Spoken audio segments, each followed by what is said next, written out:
para un editor. Veros a todos aquí con ganas de hablar de un libro es algo que realmente le llena a uno. Lo primero en este tipo de actos es agradecer. El primer agradecimiento va por esta casa, por Traficantes, esa librería, centro cultural, ese espacio de comunicación imprescindible ya para todos nosotros. Mil gracias, como siempre, por darnos cobijo y otorgarnos este tiempo de su agenda. Lo segundo, a Olga por venir. Mil gracias. Y lo tercero, a Antonio por el libro, ¿no? Este libro tiene dos características. La primera es que es un libro necesario. La segunda es más peculiar. Antonio lo dice en la introducción. Este es un libro imprudente. Y ciertamente lo es. Es un libro imprudente. Siendo necesario, ¿cómo es posible que hayamos tardado tanto tiempo en tener un libro de este tipo? Pues posiblemente por una falta de imprudencia. Tanto Olga Rodríguez como Antonio, estos son periodistas que simbolizan lo que tendría que ser una suerte de periodismo combativo que, a las malas, encontrándose siempre en una situación de precariedad, intente trasladar aquello que el mainstream, que el periodismo de mesa y de chimenea no acaba de comunicar. ¿Cómo se hace eso? Siendo imprudente. Esa es la principal característica de ese periodismo. Porque cuando la prudencia es excesiva, lo que viene detrás es una constante medición de las consecuencias de lo que se dice. Y tiene consecuencias. Las tiene. Este periodismo tiene consecuencias. Decir determinados nombres en un libro, en un artículo, en televisión o en la radio, tiene consecuencias. Hablar de una situación o de una geopolítica determinada que no te están contando como deberían contarte, tiene consecuencias. Y esas consecuencias suelen implicar pues, la desaparición de algunos medios, el que te marginen, el que no te tengan en cuenta, el que no seas esa cosa que se llama pública voz y fama, ¿no? El que no tengas una opinión. Esa es la razón por qué hemos tardado tanto tiempo en tener un libro así. Así que, dicho todo esto, mi agradecimiento a Antonio por ser tan imprudente, por ser parte de ese periodismo imprudente, es notable. Además, Antonio ha trabajado duramente en el libro y es algo que te tengo que agradecer. Yo, por lo demás, me callo, damos paso y espero que la presentación sirva para lo que tiene que servir, para querer leer el libro. Mil gracias a todos por estar aquí, de verdad. Vamos a ello.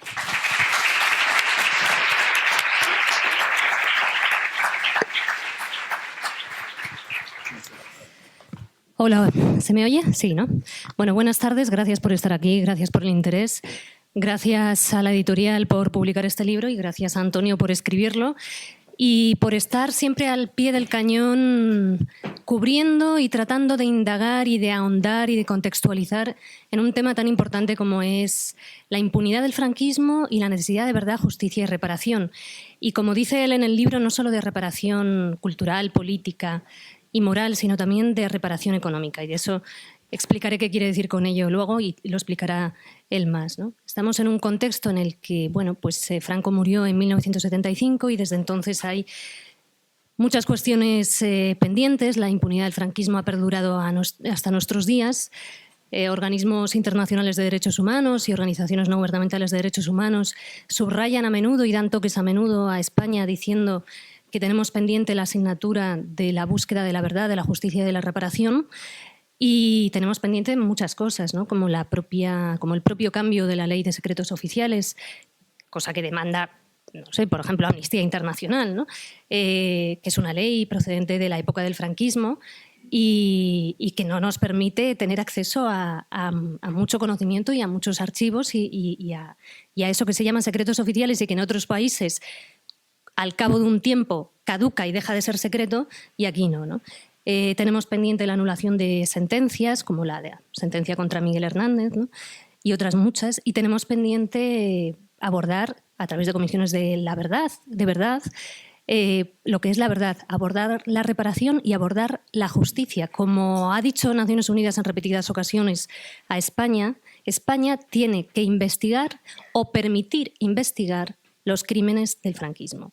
Y a día de hoy todavía no se está haciendo ni una cosa ni otra. ¿Por qué esto es importante? Porque aquello que no se conoce corre el riesgo de repetirse.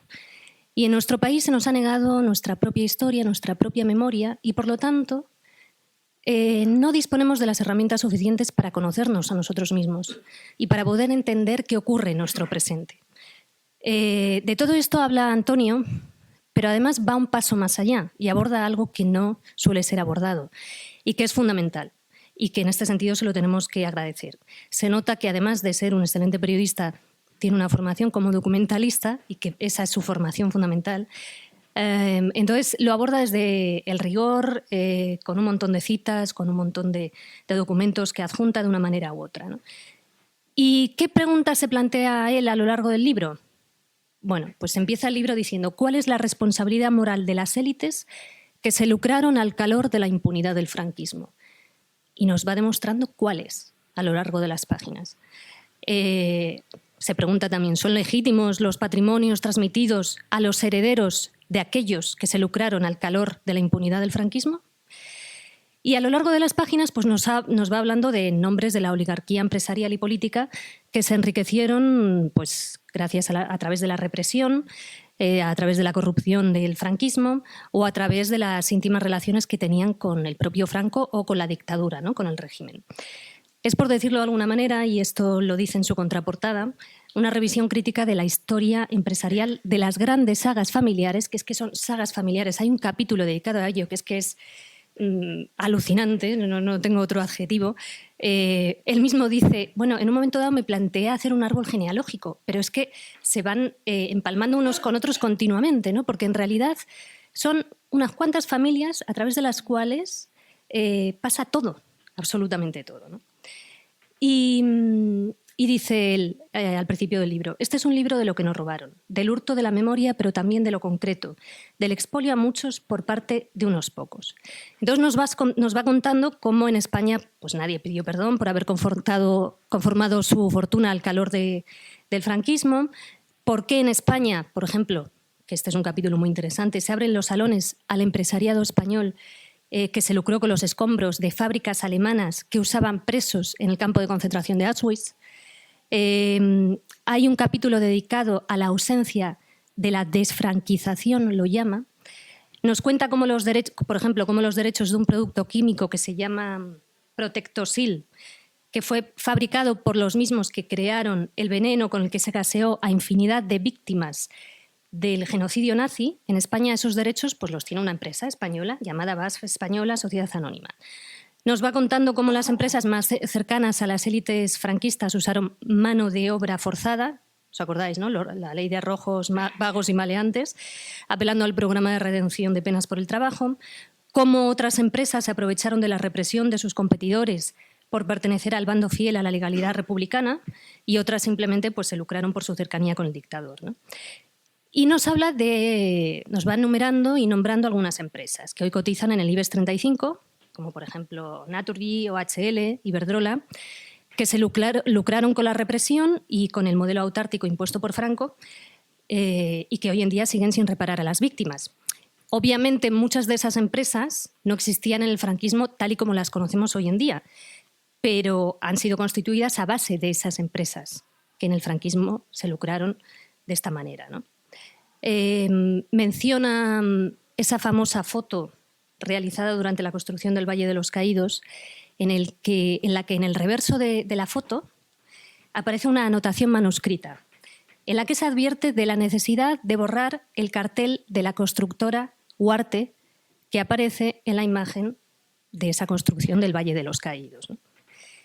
Y nos habla, hay un capítulo que a mí me ha interesado mucho, y que yo creo que es fundamental, que es el proceso de reparación en Alemania.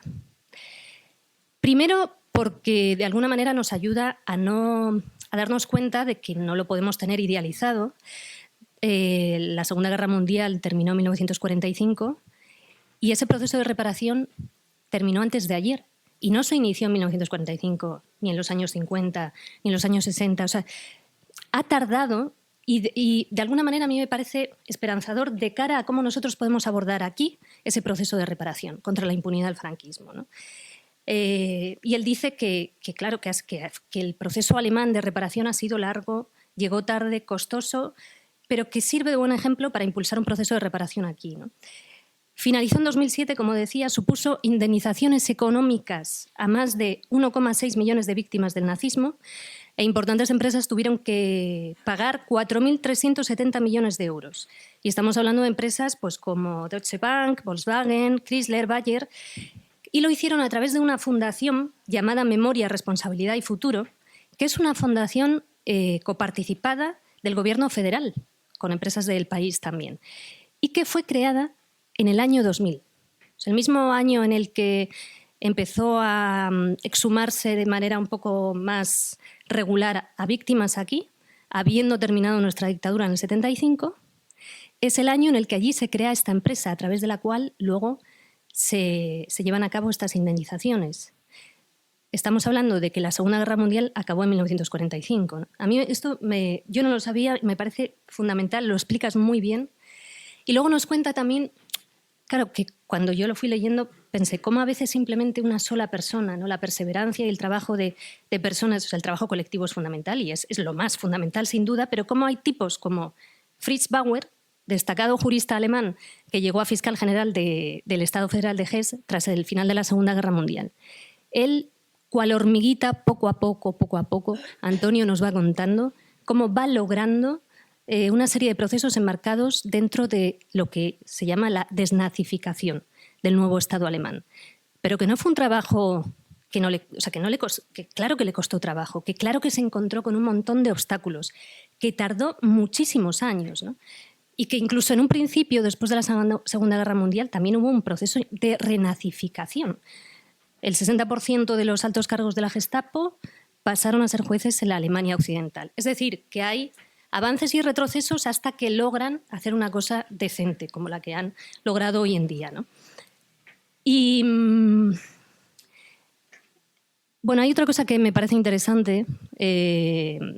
Cita al hispanista Walter Bernecker, que en una ocasión, creo que en un congreso en Granada, ¿no?, de memoria, pues explica la diferencia memorialística entre España y Alemania. Y dice lo siguiente: el modo alemán de afrontar el pasado con una profunda investigación histórica desde la política y las instituciones contrasta con otras formas menos concienzudas que relativizan su historia o la abocan al olvido. Y este mismo hombre, citando a Magnus Enzensberger, explica que existen solo dos prototipos de disolución del régimen dictatorial con un traspaso de poderes que incluía miembros del régimen finiquitado, que son, uno, el presidente polaco Jaruzelski y otro, Adolfo Suárez. Y yo creo que otro de los objetivos del libro, y que lo logra, es mostrar la lucha de clases que hubo detrás de todo esto, ¿no? Y la lucha por privilegiar aún más a las clases altas. Y entonces hay aquí, Antonio Maestre, una cita de Franco de 1942, que me parece alucinante, que dice: nuestra cruzada, dice Franco en 1942, nuestra cruzada es la única lucha en que los ricos que fueron a la guerra salieron más ricos. Y es así porque aquellos bienes y tierras que estaban desvalorizadas y en trance de perderse cuando enarbolamos nuestra bandera, cuando los bienes materiales los daban por cualquier cosa con tal de conservar la vida, al terminar la guerra han sido sobrevalorizados. Es decir, uno de los objetivos era conservar la riqueza de la clase alta y beneficiarla aún más. Y bueno, pues nos va contando cómo el régimen fue refugio de nazis, criminales de guerra, que usaron la legislación española para blanquear sus intereses empresariales, los orígenes de empresas como Gas Natural, cómo Franco, por ejemplo, creó un condado llamado el Condado de Fenosa, cómo la actual Iberdrola es una de las grandes empresas que se construyeron gracias a las relaciones de sus dirigentes con el franquismo y en algunos casos incluso siendo partícipes de manos de sus presidentes, ¿no?, de la represión directa que ayudó a que las empresas de las que bebió Iberdrola crecieran de manera exponencial. Por poner un ejemplo, el nombre de Oriol Urquijo a través de Hidrola. La Iberdrola nace de la fusión de Hidrola e Iberduero, ¿no? Pues Oriol Urquijo viene de una familia de prominentes industriales vascos, carlistas y tradicionalistas. Fue un falangista convencido, alcalde de Bilbao, se dedicó a hacer listas de represaliados en los diarios falangistas de la época, etcétera, etcétera, etcétera. Y a través de esto teje toda una red de intereses, ¿no? Nos habla, por ejemplo, de cómo el campo de concentración El Colector fue muy fructífero para la empresa Entre Canales y Tábora, con obreros esclavos. Un Entre Canales es a día de hoy presidente ejecutivo de Acciona. De Dragados, que posteriormente fue adquirida por ACS, nos cuenta, por ejemplo, cómo el diario Financial Times en 1942 decía que era un importante grupo constructor que ha hecho uso de mano de obra presa durante los últimos 12 años. Nos habla de cómo la banca fue la niña mimada del franquismo, debido a que la banca también ayudó, como sabéis, ¿no? El más conocido fue Juan March, pero hay otros muchos. Nos habla de las petroleras de Franco. Nos habla, por ejemplo, de los caballistas negros de la burguesía andaluza, que a mí esto me parece muy significativo, ¿no? Grandes familias que se dedicaban a la caza directamente de republicanos a caballo, ¿no? Y leyendo ayer una entrevista que le han hecho recientemente a Antonio, decía él una cosa que me gustó, ¿no? Que incide en lo que a medida que va leyendo el libro, va concluyendo todo el rato. Y él lo subrayaba en esta entrevista, ¿no? Decía que en Alemania, antes de llegar a este proceso de reparación, que culminó en 2007, ha habido todo un proceso de concienciación colectiva de la sociedad. Y yo creo que esto es muy importante incluso para aplicárnoslo, incluso para lo que pasó con la exhumación de Franco recientemente, ¿no? O sea, sin una concienciación colectiva de la sociedad, y esto implica conocimiento, ¿no? Y debate, e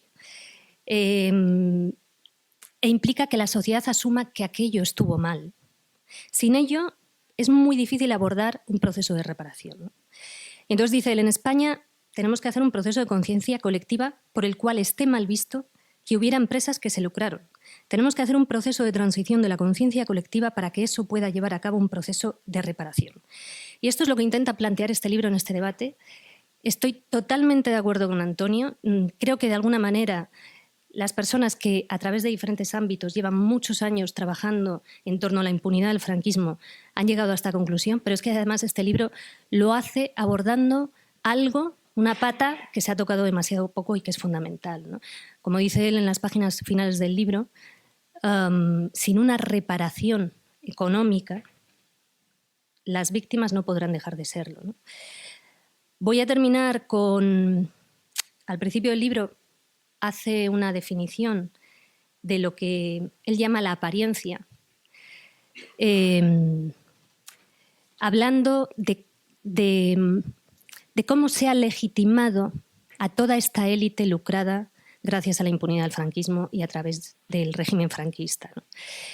Y cómo toda esta élite, bueno, pues aparente ser una élite, un sector esplendoroso, lleno de legitimidad. Y dice él, la apariencia, el elemento troncal que da esplendor al discreto encanto de la burguesía, el constructo que le permite desarrollar una ficción que deslumbra a las clases bajas para mostrarse bella y apetecible, etcétera, etcétera. Y luego dice, se trata de mostrar lo atractivo, lo dorado, lo brillante, lo excitante, pero ocultar en la trastienda aquello que permitió dar lustre a la efigie pública. Guardar en el trastero el cuadro que va deteriorándose y envejeciendo mientras muestra a la opinión pública un cutis impecable. Y dice, reputación, lo llaman en la familia, responsabilidad social corporativa en la empresa, transición en la política. Y termino con una cita que menciona él en la página 69 de Rodolfo Walsh, un retazo que muestra sobre ese robo de clase, ¿no? Que también es el de nuestra propia historia. Y dijo Walsh, nuestras clases dominantes han procurado siempre que los trabajadores no tengan historia, no tengan doctrina, no tengan héroes ni mártires. La historia aparece así como propiedad privada, cuyos dueños son los dueños de todas las otras cosas. Y añade Maestre, es ya tiempo de escribir el relato del expolio, de los expoliados. Enhorabuena, Antonio, y efectivamente es hora y no es tarde aún. Muchas gracias por el libro.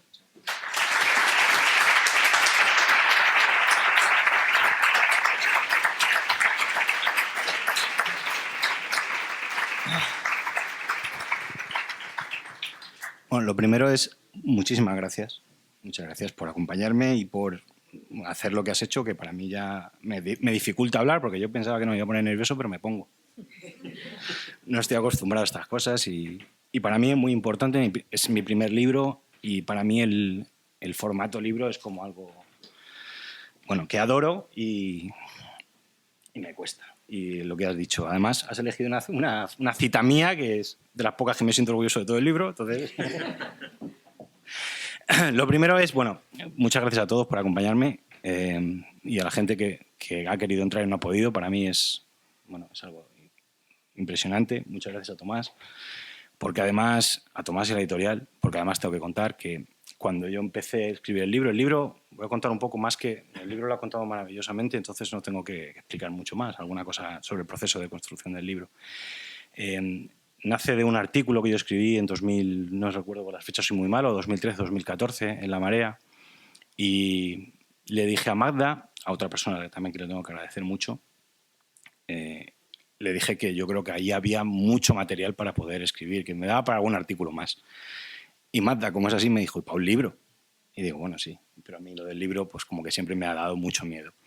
Pero bueno, empecé a escribirlo. Han sido 4 años y medio de investigación, no ha sido todos los días, ¿no? Tengo que trabajar entre medias, ¿no? Y ha sido mucho... ha sido bastante discontinuo, ¿no? A ver, tiempo que investigaba más, lo dejaba. Pero han sido 4 años y sobre todo 9 meses últimos de ponerlo en común y escribir con un pánico absoluto, porque yo pensaba que no llegaba. Noelia, que es mi compañera y que es parte indispensable del libro.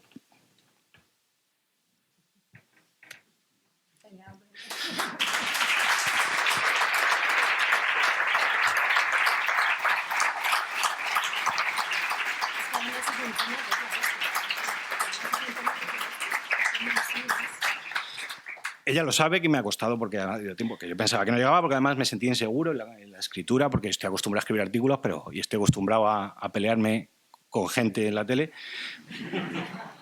pero no a escribir un libro, ¿no? Entonces me ha costado mucho, pero bueno, al final yo creo que estoy contento con el resultado, a pesar de que yo hubiese querido un mes más, y si me hubiese dado un mes más, hubiese querido otro mes más, y así todo el rato.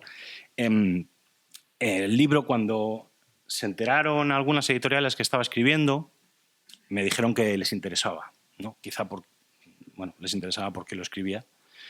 Cuando se lo pasé a esas editoriales, dejó de interesarles. Literalmente, hubo dos importantes editoriales que no voy a decir no puedo decir.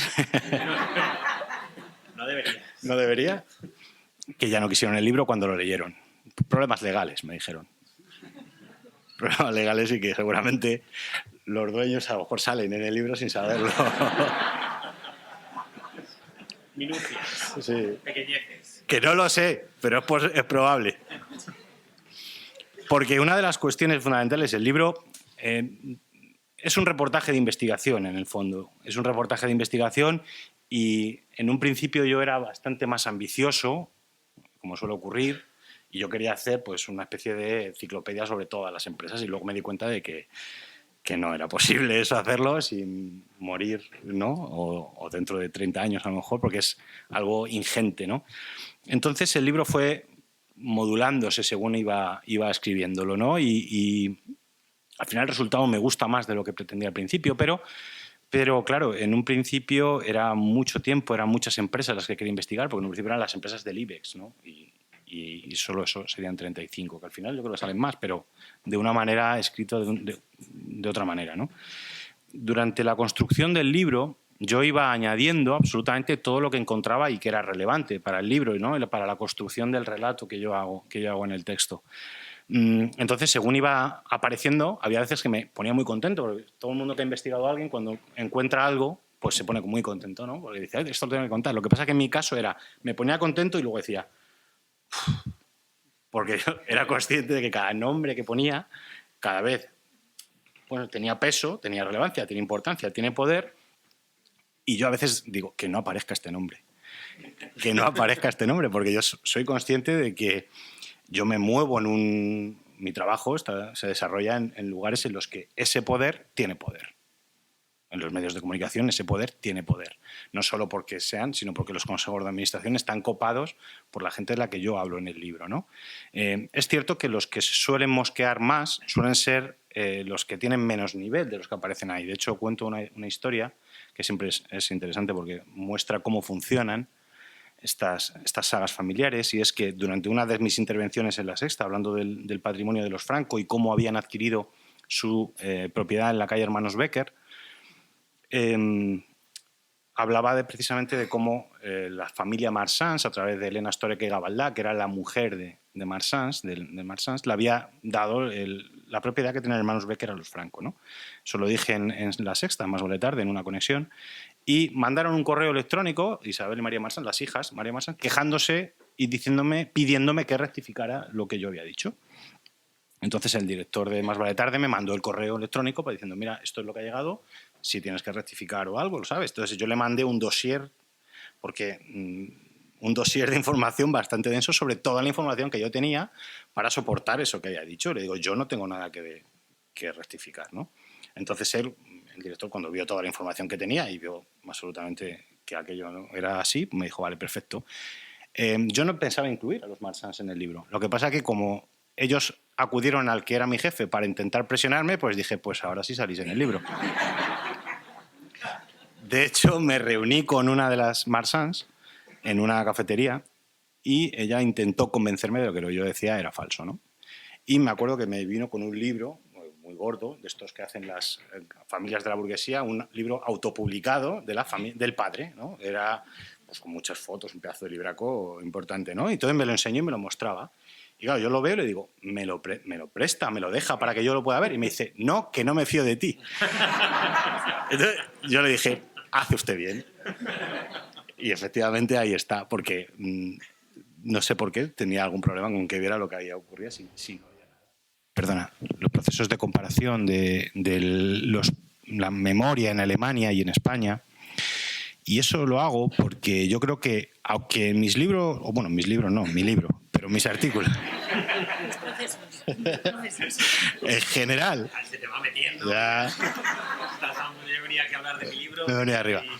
En general, mi trabajo suele ser bastante desesperanzador. No suelo dejar abiertas las puertas a la alegría ni a la esperanza, ¿no? Pero este libro, paradójicamente, sí tiene eso. Porque, como bien ha dicho Olga, y yo no es algo que digo, simplemente se puede concluir, ¿no? No estamos tan mal en lo que tiene que ver con el proceso de reparación si contamos cuándo empezamos, ¿no? Que empezamos en el 75, ¿no? Desde la izquierda muchas veces decimos, esto en Alemania no sería posible. Y digo, no, sí es posible y ha sido posible y mucho peor. Entonces, claro, ellos están más avanzados, pero es que ellos empezaron 30 años antes y le hicieron la reparación durante los primeros años, porque obviamente ellos, en Alemania, el nazismo perdió la guerra y entraron los aliados, Estados Unidos, y le hizo la reparación durante los primeros 4 años hasta que se dieron cuenta que necesitaban a los nazis porque había que pelear contra el comunismo, ¿no? Y entonces ya se acabó la desnazificación y empezaron a adaptar absolutamente todas las estructuras con todo el nazismo. Por eso, esa manera de desmitificar el proceso de desnazificación, yo creo que eso sirve como esperanza para saber que, bueno, que vamos por un camino que va a ser complicado, va a ser duro, va a ser difícil y va a provocar reacción, pero eso no puede hacernos dar pasos atrás, ¿no? Y más ahora después de lo que ha ocurrido, ¿no? El ascenso del fascismo aquí en España y ahora una coalición cuanto menos progresista, pues eso tiene que hacernos ver que la mejor manera ahora de enfrentar a ese ascenso del fascismo no es quedarte donde estás o dar un paso atrás. Hay que dar pasos adelante. Es la única manera de intentar combatirlo. Porque si no, conseguirán lo que quieren aún sin ganar, ¿no?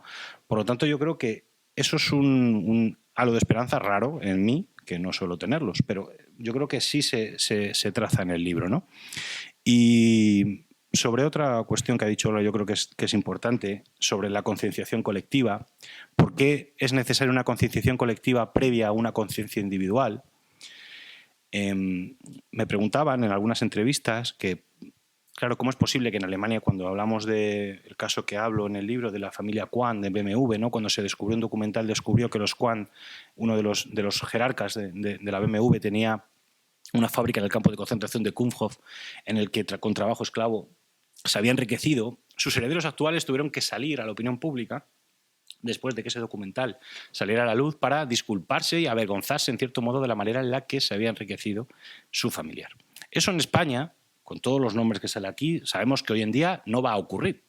O sea, no va a haber ninguno de esos herederos.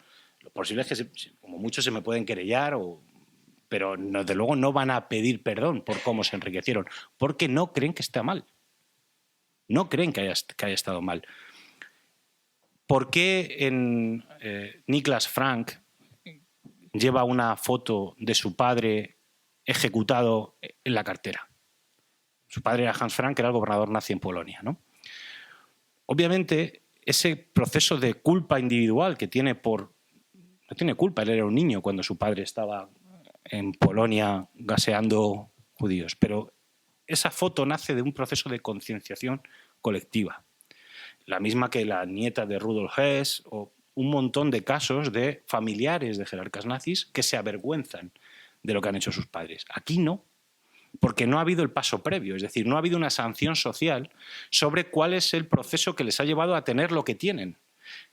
En ningún caso se pide, ni es posible, ni ha ocurrido en ningún sitio, que todo lo que tienen lo devuelvan y se queden como con una mano delante y otra detrás. Pero sí al menos que exista esa sanción social que les obligue a, de alguna manera, a hacer una reparación, aunque sea moral.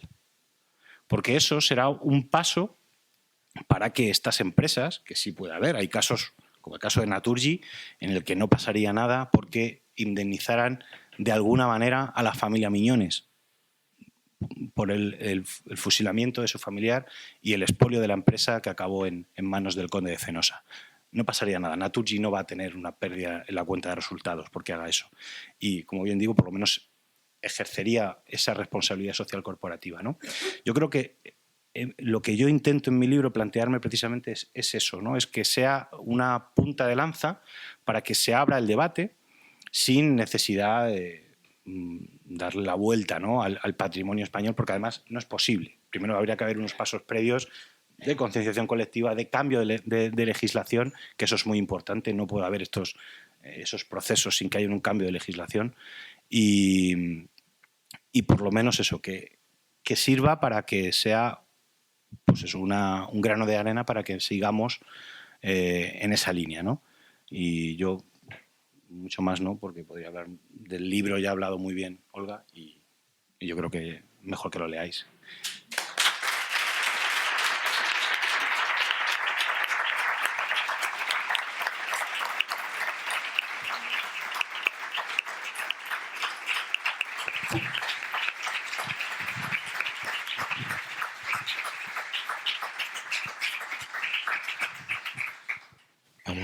Vamos maravillosamente bien de tiempo. Quisiera poner algunas notas, ¿no? De cosas que se han dicho y que en cierta forma van indicando el tono, el tempo, el contenido del libro. Antonio ha dicho que aunque era su intención hacer una enciclopedia de todo este entramado empresarial, era imposible. Eso ya es un dato de lo que tenemos. Esto es una mirada, es una invitación, es una aproximación a todo lo que hay. Solo ese pequeño dato nos dice exactamente qué tipo de políticas de memoria hemos tenido, en manos de qué legisladores hemos estado y quién ha estado moderando ese tipo de transición, desde no tanto la transición política, que también, como toda esa transición económica. La segunda cosa que es importante, no estamos hablando de fantasmas del pasado, no estamos hablando de la economía española en la época de Franco. Estamos hablando de hoy. Estamos hablando de una realidad. Nuestro entramado empresarial viene de ahí. Viene de ahí. Esa es la realidad. Con historias vergonzantes en cualquier otro país del mundo y que aquí, efectivamente, no solo no son vergonzantes, sino que ni siquiera son debatibles. a lo que Antonio ha aportado de decir no hay ninguna conciencia, no hay un proceso por el cual tengan que sentir vergüenza, se podría decir que políticamente nosotros no se la hemos exigido. Hemos permitido llegar hasta hoy sin que tengan que dar una explicación, sin que tengan que salir en televisión, sin que tengan que hacer una reparación. Y la palabra clave de reparación aquí es importante, porque es donde realmente duele. Ahí es donde realmente duele, y no lo hemos hecho. Y luego una cosa que está en todo el libro, y que creo que es muy importante. En el libro hay un orgullo de clase de Antonio. Está durante todo el libro. Está en el tono, está en cómo se aproxima, está en que en un momento dado incluso interpela a la persona que le ha hecho una crítica y le sale lo que es. Le sale la persona que es, que acaba de ser abajo. Yo he estado pensando un poco. Tarado, ha venido aquí, se ha puesto a dar gritos. Tarado.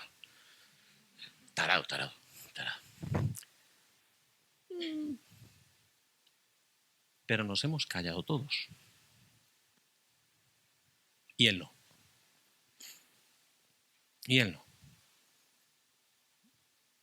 Tenemos que pensar sobre eso. Para eso tienen que servir libros como este. Para obligarnos a pensar. Para obligarnos a debatir. Para obligarnos a exigir. Para que ahora que efectivamente hay, no sé si una posibilidad de cambio político, lo desconozco, a exigir. Eso sí que lo podemos hacer nosotros. Es lo que debemos hacer nosotros. Hay una cita preciosa, y ahora doy paso, que pone Antonio en el libro, que es de una nota de Antonio Machado a Elia Ehrenburg, cuando está huyendo del exilio, y que dice: para los estrategas, para los políticos, para los historiadores, todo está claro. Hemos perdido la guerra. Pero humanamente no estoy tan seguro. Quizá la hemos ganado. Eso es lo que debemos. Eso es lo que tenemos que exigir. Ganarla. Ganarla aquí y ahora. En lo que debemos exigir.